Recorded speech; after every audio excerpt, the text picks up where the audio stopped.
everyone. My name is Christy Marie Galvizo and I'm grade 12B hairdressing student. I chose this tribe because I want to learn more, to learn about hair bonding, hair color, hair bleaching, hair perming, and also hair and scalp treatment. And so I can use it if ever dili ko madayon sa akong college life and my expectations at hairdressing is maka-learn of more. And so pwede na ako siya yung extra gamit sa pag-ribbon if ever dili ko pwede na ako siya yung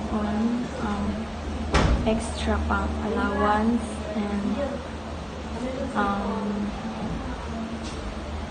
do dili siya sayo na makatuon kay daghan og process and daghan kag need na ang process para makatuon ani isa-isahon jud nimo kay we know na lisod jud siya and pero og willing jud ka makatuon jud ka kay imong paningkamutan. And also if ever na eskwelahan nimo ni and maka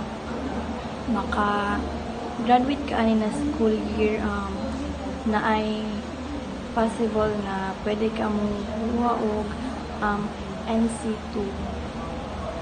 NC2 is pwede nimo siya gamiton para proof nga ipakita sa ilaha nga naadjud kay eskwelahan about hairdressing, and so pwede nimo siya gamiton na pang trabaho nimo. And that's all.